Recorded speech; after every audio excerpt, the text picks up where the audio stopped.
Bonjour mes amis, on va parler aujourd'hui du sentiment d'injustice. C'est quelque chose qui est dur à supporter, surtout quand on a vécu avec une personne qui est perverse narcissique. Et typiquement, on m'a posé une question il n'y a pas longtemps, on m'a dit Antoine, quelle est la chose la plus importante que tu as découverte en étant coach? Et j'ai répondu, c'est que la chose qui dirige les gens généralement dans le monde, c'est le sentiment d'injustice. C'est ça qui les fait passer à l'action pour résoudre quelque chose. Typiquement, quelqu'un te quitte, tu te sens largué, tu trouves ça injuste, tu penses que tu aurais le droit à une seconde chance, du coup tu vas te battre pour récupérer cette personne. Un patron ne t'augmente pas, tu trouves ça injuste parce que tu as bien travaillé, tu ressens cette injustice, ça va te pousser soit à te battre pour qu'il t'augmente, soit à changer de travail. Le sentiment d'injustice est un moteur qui est très fort chez l'être humain. Sauf que on arrive dans un souci avec le pervers narcissique, on a vécu une situation qui est injuste et on ne peut pas réparer ça par la suite. Des gens me disent au téléphone, j'ai vraiment tout donné dans cette relation pour au final me faire avoir. Cette personne a profité de moi. J'ai été avec quelqu'un qui ne m'a jamais aimé. L'autre m'a fait croire à tort que c'était moi le fou ou la folle ou que c'était moi la source de tous les problèmes.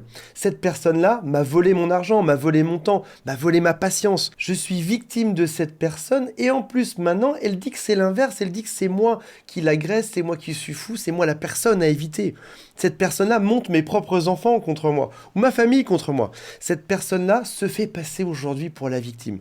Si une seule de ces phrases pouvait donner un sentiment d'injustice, qui est probablement le cas, imaginons quand tu as vécu avec un pervers narcissique qui t'a fait ressentir toutes ces injustices pendant des années de relation, et même probablement après. On se sent donc victime, on ressent cette injustice, et on a l'impression qu'on ne peut rien y faire. On va voir aujourd'hui comment faire pour surmonter tout ceci. Avant de démarrer, je fais un mea culpa. J'ai proposé une offre hier à peu près 50 € pour accéder à un catalogue plein de formations. Et j'ai eu quelques commentaires dans le sens Antoine, tu gagnes déjà bien ta vie avec cette chaîne YouTube, ce qui n'est pas forcément le cas au passage. Ça fonctionne bien pour toi. Pour qui te prends-tu, espèce de gros capitaliste, pour proposer des offres si chères?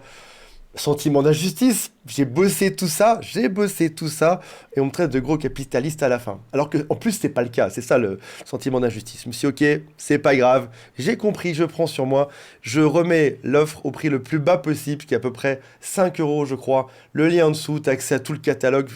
Je peux pas le mettre à 0 ou à 1 centime. C'est pas possible, c'est des heures de travail. Et surtout, je tiens à ce que seules des personnes qui payent un tout petit peu aient accès à ces infos. Si jamais c'est accessible à tout le monde, ces informations ne vaudront plus grand-chose par la suite. Comment se battre, comment surmonter, comment arriver à avoir de la répartie face à un narcissique. Si tout le monde les connaît, forcément, les phrases marcheront beaucoup moins bien.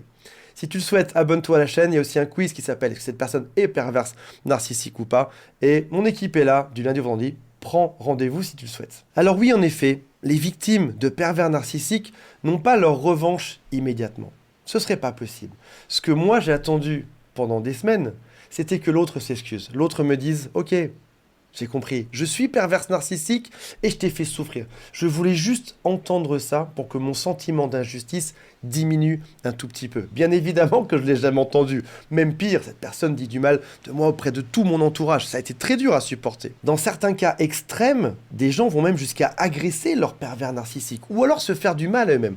Alors encore une fois, ça ne concerne qu'un très faible pourcentage de la population. Ce n'est pas du tout la norme, c'est pas quelque chose d'habituel. Mais on peut voir que dans les extrêmes, ce sentiment d'injustice peut pousser à des actes. Pour tous les autres, et pour la grande majorité qui ne passera pas à l'action, la revanche arrivera avec le temps. Au tout début, on s'en veut quand on quitte son pervers narcissique. On se dit, j'en veux à l'autre de m'avoir fait subir tout ça, de manière intentionnelle. J'ai cru que t'allais mal, j'ai cru que je devais subir ça pour que notre relation aille bien. Je découvre qu'aujourd'hui, c'était intentionnel. Tu m'as fait du mal de manière intentionnelle. On en veut à l'autre. Mais la phase d'après est pire. On en veut à soi-même. Pourquoi est-ce que j'ai accepté tout ceci? Pourquoi est-ce que je n'ai pas su voir les signaux qui étaient pourtant évidents? Pourquoi je n'ai pas écouté mes amis qui me disaient de fuir? Pourquoi je ne suis pas parti avant? J'aurais dû dire ça pour contrer tout ceci, y mettre un terme. J'aurais dû me comporter comme ça pour que ça s'arrête, pour lui montrer que je ne me laissais pas faire, mais je ne l'ai pas fait. Et alors, qu'est-ce qui se passe juste après? C'est le début des ruminations.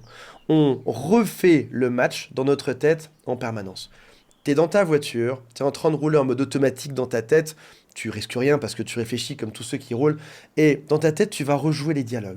Ou alors, t'es dans une soirée avec des amis, et t'es pas là psychologiquement. Tu es là physiquement, mais tu n'es pas là psychologiquement.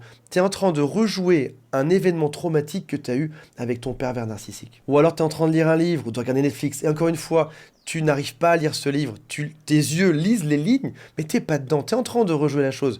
Tu regardes ta série, mais tu sais même pas de quoi elle parle. Il y a deux situations différentes qui peuvent même être à la suite l'une de l'autre.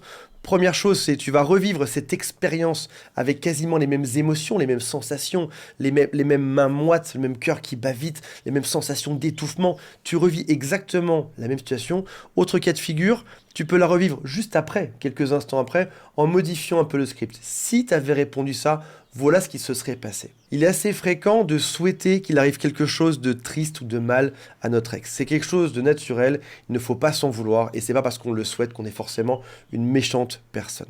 Le temps va tout soigner. Déjà, tu vas commencer par couper les contacts, c'est ce que tu as fait aujourd'hui. Si jamais vous avez des enfants ensemble, réduisez les contacts au strict minimum, par email par exemple, éventuellement avec copie avocat si c'est nécessaire. Je sais que même en sachant que le temps va arranger les choses, ça peut paraître extrêmement long, parce que tu as l'impression d'une semaine à l'autre que ton état est exactement le même.